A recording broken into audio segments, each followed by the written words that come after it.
En kväll när jag besökt en av restaurangerna i vår stad träffade jag en äldre, knubbig man, liten till växten. Han berättade om sitt jobb och genast förstod jag att han var en känd förlossningsläkare. När han berättade en del saker om sig själv nämnde han Isa. Då berättade jag min egen historia som jag upplevt tillsammans med henne. I min berättelse tog jag upp de få människor som hjälpt mig genom livet. Även Isa kom på tal. Kort efter att jag berättade om henne förstod vi båda att vi pratade om samma Isa. Karl jag träffat av slumpen och haft i mitt sällskap var Isas gode vän. De jobbade tillsammans. När vi bekantat oss mer med varandra och fortsatte prata om livet kom det fram något som berörde mig starkt. Isa drabbades själv och fick obotlig cancer. Nu tvingades även hon att ta sig igenom en svår tid. Av allt Karl berättade förstod jag att Isa inte kommer att vara frisk. Det kändes fruktansvärt och sorgligt att höra att Isa blivit så pass sjuk. Genast tänkte jag. Hon som hjälpt så många att bli friska.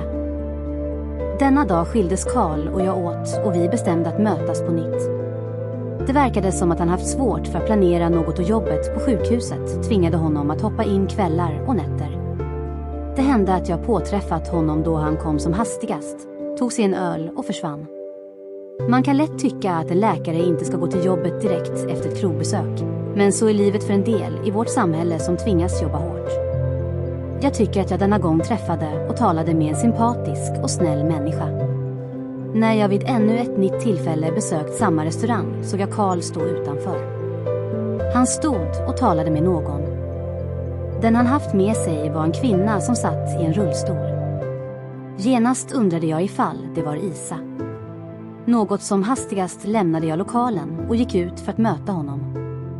Det stämde väl när jag kom ut och jag såg Isa sitta i en rullstol. Karl höll i rullstolen och jag såg att Isa magrat rejält. Aktsamt och avvaktande gick jag fram för att få skaka hand med henne. Min själ tvingade mig att gå fram till henne och hälsa. Det kändes tragiskt att se Isa sitta i en rullstol.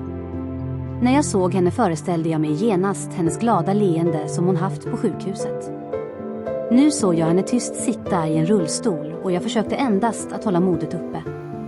I allt jag såg tänkte jag, så snabbt kan livet vända för oss människor. Karl stod bredvid Isa och upptäckte att jag berördes av det jag såg. Nu var de båda framför mig lika gulliga och snälla och jag önskade att jag mött fler människor som dem genom livet. Denna dag när jag såg hur Karl tog hand om Isa tänkte jag genast. Det är som männen ska vara, att kvinnorna ska känna värme hos de män de skaffar sig. Medan jag stod ett tag försökte jag tala med Isa. När jag stod nära henne pratade jag om en del oväsentliga saker, helt avsiktligen för att få henne vara glad, men hon lade inte märke till jag sa det. Bara en stund efter tog jag fram fler ord för att uppmuntra henne. Något jag minns att jag sa det var: Isa, ge inte upp. Sedan tänkte jag på nytt. Henne ska jag inte råda, då hon själv kan sitt jobb. Innan jag gick och lämnade dem sade jag: Isa, allt kommer att ordna sig. Du blir frisk igen. Därefter såg jag henne titta på mig med samma blick jag mötte vid förlossningen. Karl och jag träffades mera. När jag därefter träffat honom berättade han att Isa blivit så pass dålig att hon inte kunde ta sig till staden. Då bad jag honom fråga Isa ifall hon tillät mig att besöka henne. Med en smula av stödet jag kunde ge ville jag visa min tacksamhet för allt hon gjort för Jannet och mig. Dagen därpå när Karl och jag träffades hade de redan talat med varandra. Isa medgav att jag fick komma och besöka henne. Samma dag åkte jag till sjukhuset för att hälsa på Isa. När jag stod bredvid hennes säng var det inte lätt att hålla känslorna borta. Jag ville inte uppröra henne för mycket. Trots att Isa hade en son och inga andra anhöriga kom sonen aldrig och besökte sin mamma. Idag vill jag tro att han berördes av hennes svåra situation och att se henne förfalla. Dagarna därefter fortsatte jag att besöka mera restauranger. En sen kväll när Jannet gått för att jobba lämnade även jag vårt hem. Nattmamman hade kommit redan. Jag tog bilen och åkte till staden. Denna kväll besökte jag en restaurang som ägdes av en gammal bekant. Han var en känd krögare som redan på 60-talet invandrat från Syrien. Restaurangen jag besökte var en av flera Mohammed ägde. Anledningen till att jag just valde besöka platsen var då restaurangen jag besökte var öppen alla dagar i veckan och långt in på nätterna. Redan när jag kom in såg jag knappt några gäster. 2 ensamma tjejer satt vid ett av serveringsborden. För att komma fram till baren tvingades jag att passera platsen där tjejerna satt. När jag gick förbi flinade de båda. Ganska snart slängde någon av dem en kommentar, men jag hörde aldrig vad som sades. Kort därefter hörde jag samma röst ropa på mig. Kom och sätt dig här. Sola som vinkade till mig komma fram visade med handen platsen där jag skulle sitta. Överraskad och tyst stod jag och tittade på dem, men efter mer av deras anrop gick jag fram. Redan när jag satte mig ner flinade de båda tjejerna. De flinade då de lyckats att fånga in mig i sitt sällskap. Framför dem såg jag en del vackra drinkar och allt såg ut som om de var på något slags turné. Det var en vanlig arbetsdag och jag undrade vad dessa tjejer gjorde ute en sådan kväll. När vi bekantade oss mer berättade Sola att de jobbade tillsammans och tog hand om en klädaffär. Tiden jag satt i sällskap med dem var underhållande. Stundvis försökte de att imponera på mig. Ju längre jag satt med i deras sällskap glömde jag bort tiden och restaurangen höll på att stänga. Inte heller hade jag någon särskild tid att passa denna sena kväll. När natten kom och restaurangen höll på att stänga kom Solas vän med ett förslag. Laila frågade mig ifall jag ville köra dem båda hem. Jag tackade ja till deras erbjudande och ganska snart var vi ute. Min röda Opel jag kom med stod parkerad inte långt ifrån restaurangen. Redan då jag låste upp bilen satte sig Sola framme.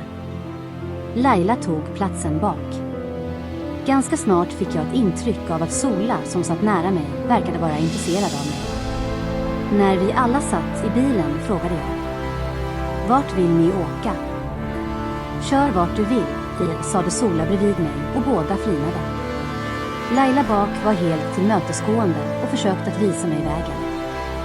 Det verkade som att de båda skulle till samma plats. Inte långt efter att bilen åkte iväg upptäckte jag att jag var på väg mot Alvesta och en stad bara 2 mil utanför. Just då uppfattade jag att de båda tjejerna bodde på en och samma adress. Efter att jag kört ett tag var bilen framme. Tjejerna gick ut och även jag blev inbjuden till att följa med på en kopp kaffe.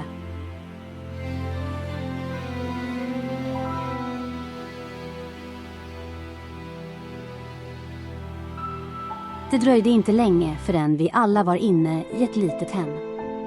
Hemmet jag nu besökte var välordnat. Redan att vi alla kom in satte sig Laila i en fåtölj, medan Sola tog plats i soffan där jag redan satte mig.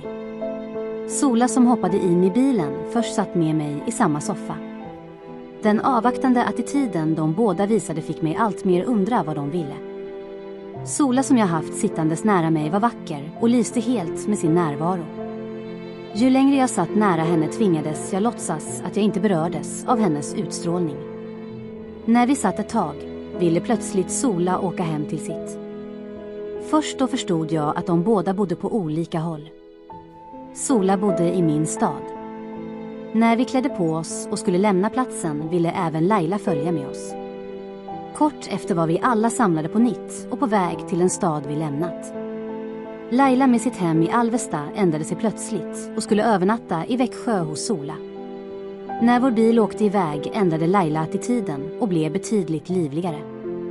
Utifrån attityden jag visade förstod hon att jag inte var intresserad av henne.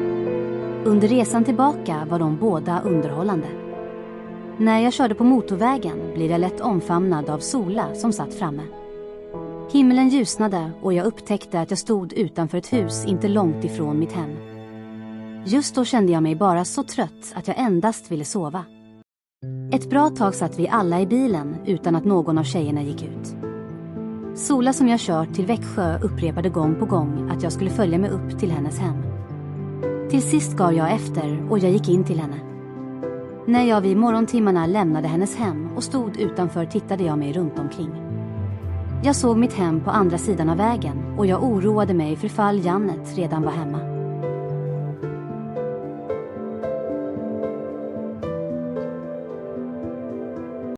när jag skriver tvingas jag stanna upp, titta mig omkring. Jag känner att något märkligt rör sig runt mig. TV:n har jag på och den brummar i bakgrunden. Jag går fram till kylskåpet för att snabbt hitta mig en öl i hopp om att alkoholen ska kunna lugna mig. Jag känner att det är det enda jag har att ta till för att få bort en del av mina tankar. Kort efter att jag tänker mer kring livet inser jag att jag är tvungen att fortsätta skriva denna historia. Efter ett par klunkar av besk alkohol blir allt lugnt på nytt. Trots att själen fått sig ro och kroppen lugnat sig känner jag ändå att i rummet jag sitter finns någon mer än jag själv. Livet jag tidigare levt och allt jag gått igenom har lämnat mängder av olika ärr. Under de 65 åren samlade jag på mig mängder av märkliga händelser. Högen blev aldrig mindre. Snarare växte den sig alldeles för hög att topparna av berget tussar svagt mot mörka moln som snabbt förflyttar sig mot mitt fönster. Idag, efter att 50 år har gått i ett främmande land, fortsätter samma liv att ploga mig. De åren som jag lämnade efter mig var ändå en mängd erfarenheter som jag kan dela med dig som läser denna bok. Ibland tvingas jag tro att det enda jag har åstadkommit i livet är bara en förfluten tid och mina 2 slitna händer. När alla de mina negativa tankar kommer försöker jag att ändra dem till en smula av glädje och optimism. Jag tänker att jag har ett hem trots oväsendet och oljudet från mina grannar. När flera tankar kommer fortsätter jag trösta mig. Jag har ändå barnen som jag skaffade mig. Åren har bara gått och tiden gick snabbt. Nu efteråt kan jag bara tänka. Det kanske hade varit bättre om jag blivit upptäckt av Jannet denna morgon. Att hålla saker hemliga och ändå vara underhållande om kvällarna kändes som att jag satt med en vacker bakelse framför mig. Just då visste jag inte att allt var beskt inuti. När jag min första natt, frestad, nyfiken och skrämd tog en bit av det som bjöds och stod serverat framför mig snurrade allt runt mig. Senare förstod jag att jag blivit förgiftad. Det var en tid då sola och jag fortsatte att umgås på dagarna. I mitt märkliga liv inledde jag en förälskelse och jag övernattade ofta hos honom. Allt förändrade sig till något helt annat. Jag hoppade in i en kärleksrelation och levde vad vi människor idag kallar för ett dubbelliv. På andra sidan av vägen var min familj den jag älskade och jag gick dagligen och tänkte på Anders. När Sola kom hem efter avslutat arbetsdag kom hon oftast hem med vackra kläder till mig. Kläderna jag fick köpte hon billigt på sitt jobb. Jag byggde mig snabbt en extra garderob mitt emot det hem jag hade. När Jannet gick för att jobba på kvällarna var Sola redan hemma. Då gick jag till henne och stannade över natten. Jag skapade och lagrade inom mig alla möjliga känslor för den nya kvinnan.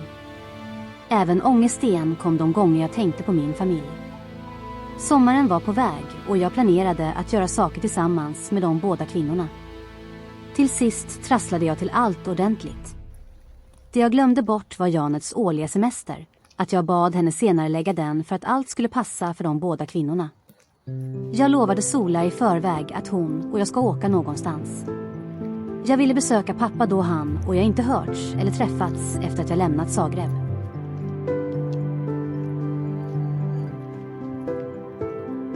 En morgon stod jag parkerad med bilen intill grinden utanför Solas hus. Först tvingades jag att se mig runt omkring men upptäckte inget som gjorde mig orolig. Just då tänkte jag, Jannet är redan hemma och har säkerligen gått och lagt sig för att sova. Det var dags för Sola och mig att ge oss iväg. Jag stod utanför hennes hem och lastade skyndsamt allt vi skulle ha med oss. Bara kort efter åkte bilen iväg. Jag tänkte på hemmet jag lämnat. Det var inte lätt att sköta trafiken då jag tänkte på sonen Anders. Jag tänkte även på Jannet men förträngde allt jag höll på med. När vi hann komma en bit på väg lättade många av mina tankar och skuldkänslorna svalnade. Nu såg jag hela vår resa som spännande. Jag såg fram emot att träffa pappa då han och jag inte haft någon kontakt på i decennier. Jag ville se Zagreb, staden jag som barn lämnat. I allt det saknade jag även att få träffa mina barndomskamrater. Även de tvingades jag att lämna. Inte minst var jag nyfiken på mormors gamla hus, vad som mer hänt kring huset och livet hon levt innan hon gick bort. Det var en varm sommar och bilen passerade igenom många vackra länder. Ibland stannade vi till tog oss en vila eller åt något. Ju längre jag körde kände jag mig allt mer trött på att själv köra den långa vägen. Efter en hel dags körning i sommarhettan och bland bilarna stod vår bil plötsligt vid jugoslavisk gräns. Det blev ett par timmar till att köra och himlen ljusnade. När jag körde in mot Zagreb upptäckte jag en gammal bro och bilen körde över den. Bron väckte en del minnen kring min barndom. När bilen kom högst upp såg jag floden Sava som sakta rörde sig nedanför. Då tittade jag försiktigt ner mot det leriga vattnet och tänkte på pappa. Plötsligt mindes jag den vackra sommardagen när han och jag fiskade tillsammans.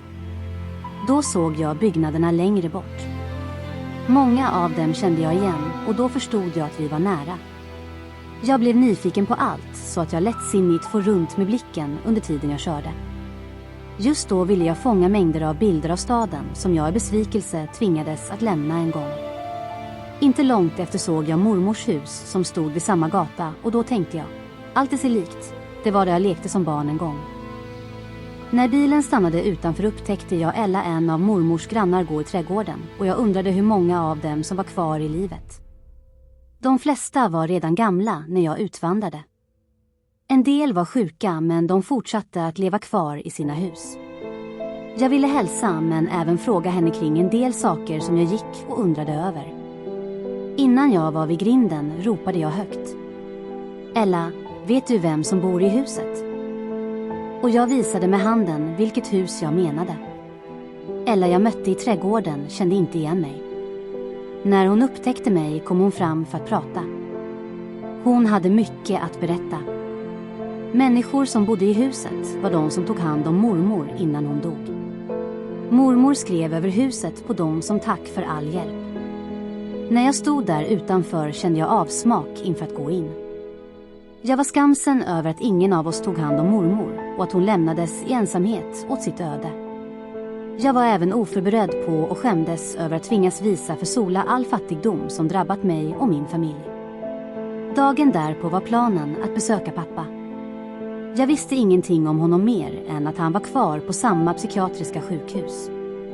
I hettan som rådde denna dag kände jag mig törstig och ville ha något att dricka. Inte långt ifrån mormors hus låg ett litet café där jag satt ibland med någon av mina barndomskamrater. För det mesta köpte vi öl och det enkla kaffet var kvarterets vanliga mötesplats.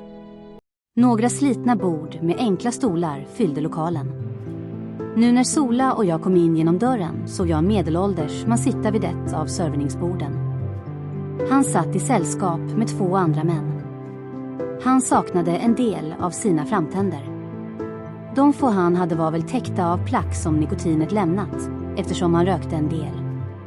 Trots att mannen jag såg var sliten, ovårdad och förändrad, kände jag igen honom. När Sola och jag kom in stirrade nyfikna blickar mot oss. 3 slitna män förvånades över att se oss 2 främlingar, men allra mest kvinnan som jag hade med mig. Kort därefter köpte vi oss dricka men tvingades att ta bordet bredvid alla dem. Stundvis tittade alla mot oss. De undrade vilka vi var och vad vi gjorde i deras café. BRC jag allra först upptäckte reste sig upp och kom fram. Då tänkte jag, han är nog mest ute efter att hitta någon som kunde bjuda honom på en dricka. När han stod bredvid mig frågade han. Ursäkta mig, ni är inte från vårt kvarter. Var kommer ni ifrån? Jag bjöd BRC för att sätta sig med oss. Skyndsamt tog han mitt erbjudande och stirrade nyfiket först på tjejen och sedan på mig. Då frågade jag honom. Känner du inte igen mig? Det är Rek. Nej, svarade han. BRC verkade inte minnas mig. Ordet Rek var egentligen en förkortning på mitt riktiga namn Rengel. Under tiden jag bodde med mormor hade någon av mina barndomskamrater hittat på och tilldelat mig det namnet. BRC lyckades inte lista ut vem jag var så jag tvingades sega. Rek och han svarade. Nej. Han verkade inte minnas mig och ju längre han satt och tänkte tvingades jag att sega. Rek och han svarade. Men Rek är i Sverige. Ja, det är jag, Rek sade jag. När jag fortsatte att sitta vänd och tyst mot honom slängde han sig på mig och kramade om mig hårt. Händerna han lade runt mig släppte han inte. Då erbjöd jag honom sitta kvar och fortsätta att prata med mig. BRC var en av mina barndomsvänner. När vi var små kom han till mormor och vi hittade på saker att göra tillsammans. Tiden efter att min mamma lämnade mig kom han och tröstade mig. Även han var ett ensamt barn i en splittrad familj. Både han och jag tvingades att gå igenom samma livsöde. Även han förlorade mamma tidigt och pappa visste han inte ifall han haft någon. När jag såg honom sitta nära mig, sliten, ovårdad och förfallen, insåg jag snabbt att han var en uteliggare. Kort efter att vi pratat en stund gick jag och köpte en öl till honom, som han var glad i. När jag vände mig från baren mot bordet såg jag honom titta på kvinnan som var med mig och kort efter sade han: "Vilken vacker tjej du har." Då vände jag mig mot Sola för att se ifall hon hade räknat ut vad min kamrat sagt om henne. Idag minns jag inte om jag just då tolkade in något av de orden han sagt. Mitt nya språk jag talade med Sola räddade mig helt då jag redan enkelt förklarade för min vän vad för slags liv jag levde. Min första dag i Zagreb och mötet jag haft med min barndomsvän verkade aldrig ta slut. Båda ville berätta saker för varandra. Mycket av det vi just pratade om var barndomsminnen. Även han mindes en del barndomsupplevelser och saker vi båda varit med om. Av allt han berättade förstod jag att mycket hänt efter att jag lämnade Zagreb. Det var ett märkligt möte då 2 barndomskamrater träffades efter att båda blivit vuxna. Svåraste var att skiljas ifrån en vän som man inte har träffat på decennier. Till sist skildes vi åt. För mig återstod att se vad mer som hänt kring huset pappa ägde efter att jag utvandrat. Mest var jag nyfiken på ifall huset förfallit eller om någon tagit hand om det. Innan vi lämnade kaffet lovade jag BRC att återigen komma och besöka honom. Efter ett kort uppehåll och ett märkligt möte var det dags att åka igen. Huset pappa ägde låg bara ett kvart längre bort så jag slapp köra långt. När jag körde bakom bilarna i storstadstrafiken och förbi spårvagnar rös jag i hela kroppen. Just då kändes det som att jag älskade allt i min barndomsstad på nytt. Även spårvagnarna bar på en del av mina barndomsminnen. Det dröjde inte länge förrän bilen kom fram. Redan på avstånd såg jag pappas hus ligga där det alltid legat. Det var lika slitet och låg i samma branta backe. Fasaden höll på att lossna och färgen flagna bort. Ingen verkade ha engagerat sig för att måla om huset på länge. Ett lågt rutigt staket var uppställt och lutade mot vägen. Anmärkningsvärt förföll även det. När bilen stannade utanför pappas hus med motorn igång såg jag en kvinna komma ut. Hon fortsatte att gå mot staketet för att se vad för slags människor som stod utanför. När hon kom nära öppnade jag min sidruta för att tala med henne. Jag ville inte avslöja något om oss utan sa: "Vet ni vem som äger detta hus?" Då började hon berätta att hon tillsammans med sin familj flytt en dyster tillvaro och ett svårt liv i Bosnien. Kort därefter sade hon: "Socialen ordnade det här boendet åt oss." Kvinnan jag mötte var trevlig och hon fortsatte att berätta. Till sist berättade hon att mannen som äger huset är inlagd på ett psykiatriskt sjukhus. När hennes berättelse tog slut erbjöd hon oss att komma in för en kopp kaffe. Just då kände jag inte för att gå in. Jag var inte beredd att visa Sola all den fattigdom min familj hade levt i. Till sist sade jag till Sola: "Stanna du, jag går in och kommer om ett par minuter." När jag kom in såg jag inga synliga spår av allt vi ägt och jag blev ledsen. Alla våra möbler var borta, men även farmors enkla saker som hon samlat på. Det jag såg ut som om någon medvetet röjt undan allt vi ägt. I det ögonblicket insåg jag att jag fattat rätt beslut, då jag inte låtit Janet fly med mig till Zagreb. Trots att min far fortfarande ägde huset och en vacker trädgård, tvingades vi ändå boka in oss på ett hotell. Ett billigt sådant fann vi inte långt ifrån platsen och vi bestämde oss för att ta oss dit. Ganska snart checkade vi in och fick våra rumsnycklar. Sola gick till toaletten för att göra sig vacker inför kvällen. Då passade jag på och smet ifrån henne. Jag ville se mig runt i Zagreb och allt jag under åren gått miste om. När jag senare kom tillbaka såg jag Sola vara upprörd då hon inte förväntat sig att jag skulle vara borta så länge. Morgonen därpå åkte vi för att besöka pappa. Det tidigare tips vi fått av kvinnan bosatt i vårt hus verkade inte stämma. Till sist lyckades vi ändå hitta honom. Under de år som gått hade de flyttat pappa till olika psykiatriska vårdhem. Ibland fick han vistas på en del mindre orter runt staden, men nu skulle han finnas ett par mil söderut. När vi vilseledda åkte tag och letat i byarna lyckades vi till sist hitta platsen. Det var inget stort samhälle vi anlände till. Vårdhemmet var litet slitet och syntes redan från vägen. När bilen stannade utanför såg jag patienter gå i sjukhusparken. De gick i sällskap med sina vårdare. Även pappa var ute en sådan dag och gick hand i hand med en kvinna. Han hade inte förändrats och jag kände genast igen honom. Vår bil stod nära grinden och vi blev snart observerade. Pappa och vårdare kom mot bilen och jag undrade ifall han natten till min ankomst haft udda drömmar och drömt om mig. Nu när jag och Sola stod parkerade utanför liknade allt en saga och ett möte där ett barn vuxit sig stort och besökte sin elaka pappa. Trots att pappa endast var ett par meter ifrån bilen kunde han ändå inte känna igen mig. Till sist bestämde jag mig för att ropa högt genom min neddragna sidoruta. Vill ni vara snäll och tala om för Engel att hans son har kommit? Då vände sig kvinnan mot pappa och sade något. Kort därefter hörde jag även pappas röst tala. Jävlas inte med mig. Han lutade sig in i bilen som om han ville försäkra sig om vad för slags folk som satt i den. För mig återstod att gå ut och tala med dem båda. Redan när jag började tala såg jag att pappa tittade skarpt på mig. Till sist var det min röst som avgjorde att han kände igen mig. Sorgen kom i hela mig och jag såg även pappas tårar rinna ner för kinderna. Trots alla de starka mediciner som pappa i alla år använt verkade inga av dem ändå vara tillräckliga för att hålla hans känslor borta. För pappa blev vårt möte som en dröm då han redan förlorat hoppet om att vi två någon gång skulle träffas igen. När jag stod där framför honom och han tittade på mig var jag vuxen, vältränad och finklädd. Ganska snart parkerade jag bilen och vi båda bjöds in. Först besökte vi ett litet sjukhuscafé som låg i ett hus bredvid, då alla var törstiga och ville ha något att dricka.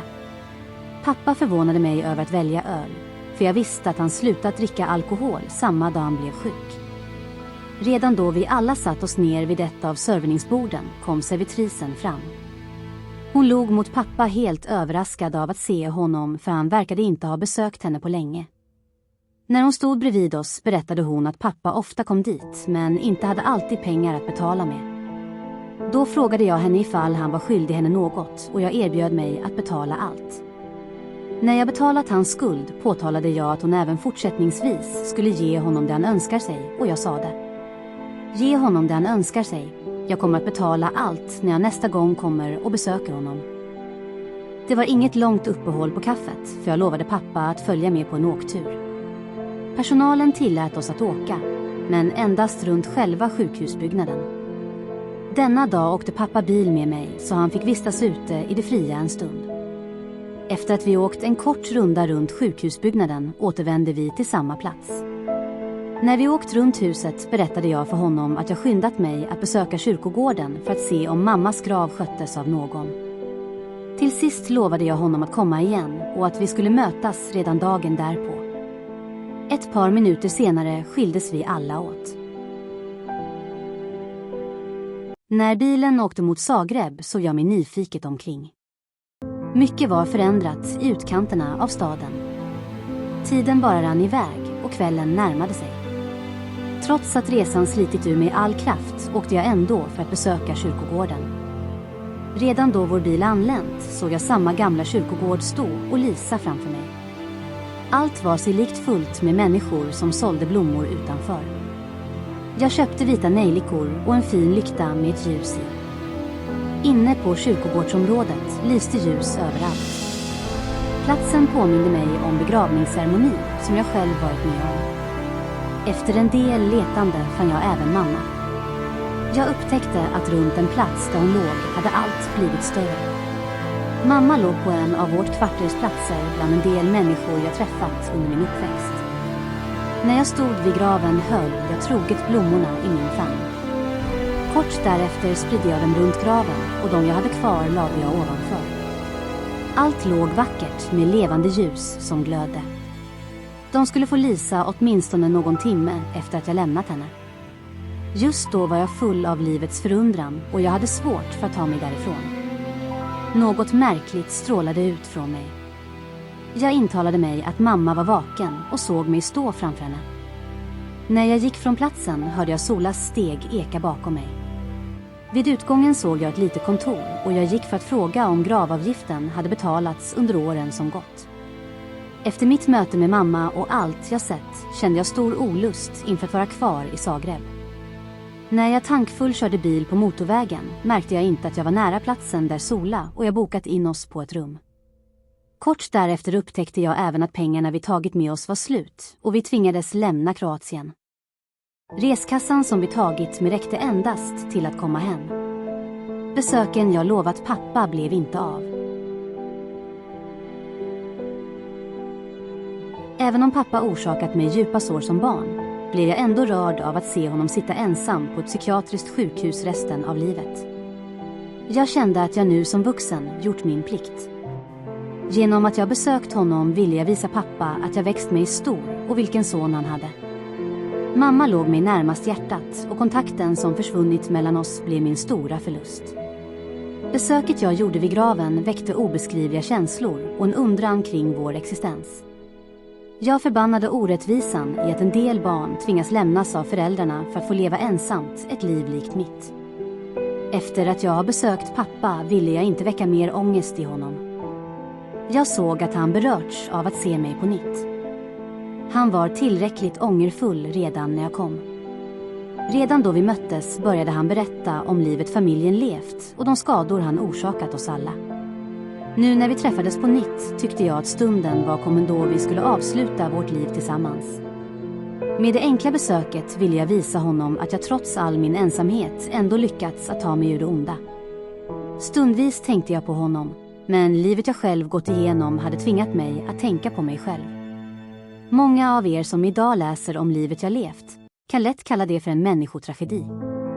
Idag när jag är vuxen kan jag lättare förstå att mamma är utan skuld. Pappa fick en chans och tillfällen att träffa mig. Jag själv hade ingen som besökte mig under det svåra livet jag gått igenom. När jag mötte pappa tänkte jag på allt det förskräckliga han bjöd oss på. Trots hans sjukdom och det mysteriösa eländet som gav honom oförstånd verkade han ändå ha insett att ingen av oss kan fly från sitt öde. Därefter träffades jag och pappa aldrig mer.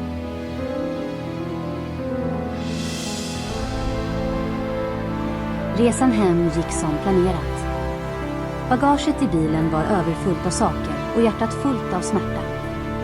Det som jag velat göra fick jag gjort. Saker jag velat säga pappa fick jag sagt. Jag lyckades med att träffa en av mina barndomskamrater som jag lekte med. Jag gjorde även mina viktigaste åtaganden mot båda mina föräldrar, det vi människor gör efter att vi blivit vuxna. Min resa gick som planerat och jag uppfyllde alla mina förväntningar. Jag hade besökt mammas grav och lagt blommorna på den. Nu tvingades jag återvända till mitt nya land och tillbaka till det liv jag redan vid ankomsten varit beredd att lämna. Just då kunde jag inte förutse vad som mer väntade mig i Sverige. På resan tillbaka tänkte jag på allt. Jag tog med mig en ny smärta som jag tvingades att förtränga. I Växjö väntade mig samma liv som jag levde tidigare. Bara ett par dagar efter att Sola och jag lämnat Zagreb stod vår bil utanför Solas hem. Dagarna framöver fortsatte jag att gå rastlöst runt och väntade på att Sola skulle sluta jobba. När hon kom hem på kvällarna gick jag och besökte henne. Jag stannade hos henne över på natten då risken att jag blev avslöjad var minimal. Oftast satt vi uppe långt in på kvällarna och pratade om livet. Jag beklagade mig över att jag inte hade ett jobb.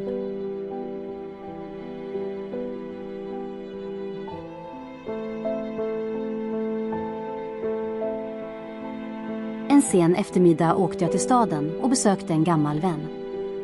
Jag besökte sonen till mannen som ägde Balkanrestaurangen. När jag som ung besökte platsen var Mirko inte gammal. Även han hade vuxit sig stor och hade tagit över sin pappas affärsidé. När vi möttes blev det en kopp kaffe och en del småprat. Jag berättade att jag alltid haft en dröm att själv äga något. Mirko berättade om en tom lokal som han ägde några våningar upp. Vi gick för att se på det. Bara kort därefter gick vi en stor lokal runt och jag föreställde mig att jag redan ägde allt det där. När jag berättade för Mirko vilka planer och drömmar jag haft satt han och bara lyssnade. Innan vi skildes åt lovade han mig att hitta på något och sa det. Jag hör av mig så snart jag vet något. Under alla år som gått önskade jag mig att få äga ett litet ställe. Jag ville ha något i likhet med ett enkelt café. Det jag mest önskade mig att ha var ett nattcafé med enkel mat där nattbesökarna skulle få sig något att äta och även dansa ifall de ville. På ett sådant ställe skulle även jag ha sällskap och något att göra på dagarna. Bara några dagar efter att jag besökt Mirko ringde han upp mig och frågade mig ifall jag stod fast vid den plan jag haft. Då åkte jag genast för att träffa honom. När jag kom in på hans rum satt han med en del papper framför sig. Det dröjde inte länge förrän han erbjöd mig ett kontrakt. Först påtalade han att jag skulle få en låg hyra på lokalen som vi bara dagarna innan tittat på. Till sist skrev vi båda på kontraktet och jag lovade honom att sköta om allt. Att jag kom på idén att äga ett sådant café var för att Växjö redan haft något liknande. Den enda skillnaden var att det andra stället stängde tidigare på kvällen. De gånger jag passerat platsen såg jag människorna köva utanför. Det var då jag kom på min egen idé att själv äga något liknande. Jag tänkte att de människor som stod och kövade utanför kunde få sig ännu ett ställe de kunde välja att gå till. Jag tog över lokalen samma dag, men det dröjde inte länge förrän det uppstod problem. Jag tvingades att ordna med en del papper. Det var en vanlig procedur som alla restaurangägare fick gå igenom. Min enda chans var att Sola, som hade ett ordnat liv, utan skulder skulle stå som ägare. När vi talats gick hon med på det. Det dröjde inte länge förrän nya problem uppstod. Båda saknade pengar till att få i ordning lokalen, men även till att köpa varorna för att allt skulle kunna komma igång. Samma dag på kvällen när Sola slutat jobba och kom hem gick vi båda igenom all ekonomi. Då erbjöd hon sig till att söka ett banklån på sin bank. Dagen därpå var allt ordnat och banklånet beviljat. Sola fick låna 10 000 kronor av sin bank, pengar som var nödvändiga för att få igång stället. Även byggnadsnämndens och socialnämndens tillstånd blev godkänt, men hälsovårdsnämndens godkännande dröjde något. När en kvinnlig representant från hälsovårdsmyndigheten kom och besökte oss gick hon runt och undersökte allt i lokalen. Inne i köket anmärkte hon en del. Denna dag förklarade hon att oren disk inte fick finnas nära maten man lagar. Då lovade jag henne att åtgärda allt ifall hon tillät mig börja. Till sist fick jag tillfälligt godkännande, då jag lovade henne att åtgärda allt så snart var bara möjligt. För oss var det ett efterlängtat tillstånd för att vi skulle kunna börja och få in pengar snabbt. Bara ett par dagar före vi skulle öppna kom en del av mina landsmän och besökte mig. Alla var beredda och ville hjälpa till så att jag fick igång mitt ställe. Förvånande kom även kvitto. Jag tilldelade arbetsuppgifter till mina gäster för de sakerna som skulle göras. Någon fick till uppgift att måla väggarna i lokalen. En av vännerna gick runt och penslade pelarna placerade i mitten av ett stort rum. En äldre man kröp på golvet och slipade parkettplattorna med en handmaskin. Golvet var slitet och även det krävde renovering. Många kom tidigt och stannade långt in på natten. Bara dagarna efter blev allt i sin ordning och lokalen såg vacker ut. Mohammed jag besökte kvällen då Sola och jag träffats för första gång hörde talas om att jag skulle öppna. Även han erbjöd sig hjälpa till och skänkte oss en del saker han inte använde. En radioaffärsinnehavare i Växjö gav mig chansen att köpa tv-apparater och lät mig betala i omgångar. Då gick jag och hämtade 4 tv-apparater och ställde dem i de olika hörnen i lokalen. Det skulle gästerna få tillgång till ifall de ostörd ville sitta och se på tv, tänkte jag. I samma lokal fanns även en gammal kvarlämnad flygel, något ostämd, och då tänkte jag, där bak kan jag sitta och spela för mina gäster. Senare när jag kom hem tog jag med mig en del tavlor som jag hade målat. Även gitarren jag ibland spelade på tog jag med och tänkte, på gitarren kan jag spela för mina gäster. Ganska snart var allt igång och det enda som återstod var dagarna fram till att jag öppnade. Samma kväll då jag invigde mitt ställe hördes hög musik spela långt utanför.